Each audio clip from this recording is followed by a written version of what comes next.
दिनै गोथार बर'दिन फोरबो ख्रिस्टान धोरोम सिबियारिफोरनि थाखाय मोनसे देरसिन रंजाथाइ फोरबो।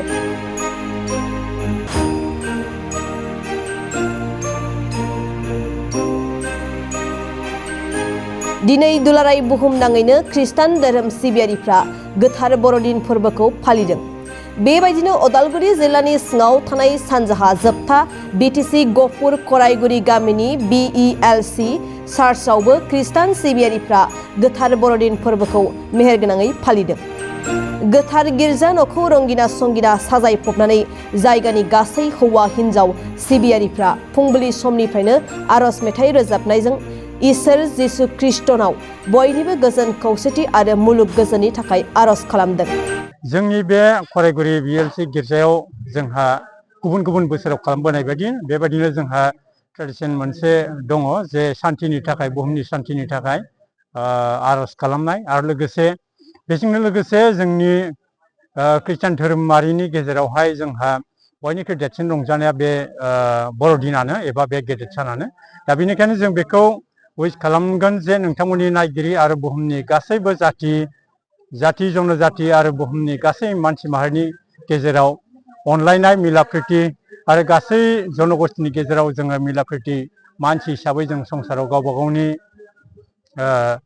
जे समाजखौ लानानै थांनानै थानांगौ बेबायदियाव जोङो सान्थि थांनानै थाथों बेखौनो जोङो जोंनि आरजनि फारियाव लानाय जायो। बेजोंनो लोगोसे मोसानाय रंजानाय गासिबो हाबाफारिया दङ। दा बेनिखायनो आङो बेसेखिनिखौ उइस खालामबाय जे गासैबो संसारनि मानसिमानि हादरमानिनि मानसिफ्रा जाहाथे सान्थि थांनानै थानो हाथों आरो गोरोबलायनाय आरो सान्थिया जोंनि बुहुमाव फैथों बेखौनो आङो धोरोमनि बुंबाय। बिथिङावहाय माखासे मानसिफ्रा धोरोमखौ सिबिनायखौ मुगैयो बा सिबिया मा बुंगोन माखासे गाज्रि खामानियाव जुक्त जानानै थायो बे समाव मा बुंगोन? दा बेखौथ' जोङो बेबायदि जोङो बुंनो नांगोन जे मानसि हिसाबै सासे मानसिया जुदि बियो सिभिलाइजब्ला बेयो सासे बेनियाव मानसिनि बुजिनाया दङब्ला बेहा धोरोमा थाखागोनखा। दा धोरोम दङब्लासो बेनियाव मानसिनि गुन गासिबो बेनियाव थागोन जों बेखौ नुनो हायो एबा मिथिनो हायो। दा बेनिखायनो सासे मानसि आरो सासे बबेबा मोनसे समाजाव दङब्ला बेहा समाज थानायजों लोगोसे न'खर थानायजों लोगोसे धोरोमाबो थाफाथारनांगोन।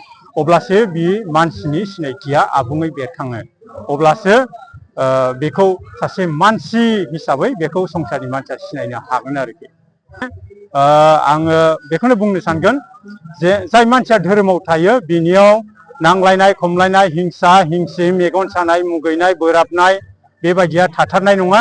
बेनियाव खालि अननाय गोरोबनाय आरो खौसेथिखौ बे जेब्लायबो हास्थायो जाय मानसिया धोरोमनिया। दा बेनिखायनो धोरोमा सासे मानसिनियाव थाथारनो नांगौ बेखौ जोङो बुंगोन आरोखि। 2025 मायथाइनि गोथार बर'दिननि गोजोन हामलायनायखौ आङो नोंथांमोन बयनिसिमबो आङो बावहरग्रोनाय जाबाय। देग्लाय नंगौ जोङो नैबे करायगुरि बड' इभान्जेलिकेल लुथेरान चार्च अर्थात करायगुरि BLC गिर्जानि हिसाबै जोङो जोबोद गाजा गोमजा जोङो देग्लाय जोङो खालामदों। गोबां बिदिनो डेक'रेसनफोरनि गेजेरजों आरो गोबां बेबायदिनो जोंहा गिर्जायावहाय जोंहा माखासे प्रग्रामफोरनि गेजेरजों जों बेखौ खालामदों। आरो बिनि गेजेरजों आं बेखौनो दिनै आं बुंनो सानदों थारैनो जिसु ख्रिस्ट'आ बे संसारावहाय दिनैनि दिनाव बे सारि जाफैदों।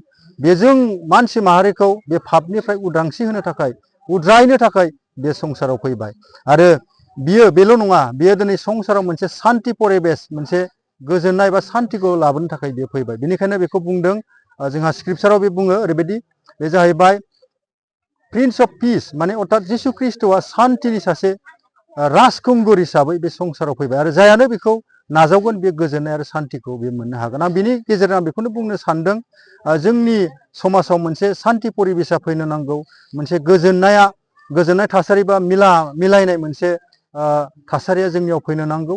आरो बिनि गेजेरजों जोङो मोनसे मा होननानै बुंगोन जोङो मोनसे इउनिटि जोंनि हारिनि गेजेराव जोङो बेखौहाय जोङो खालामनो जोङो नांगौ। नोंथाङा लाइमोननि सासे दैदेनगिरि, नोंथाङा दा लाइमोनफोरखौ मा बुंनो सानगोन दायो?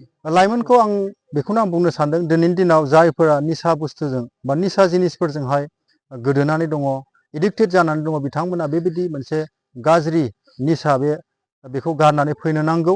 गाव गावनि बेबायदि मोनसे आखुखौ सोलायनानै मोजां आखुआव बियो फैनो नांगौ।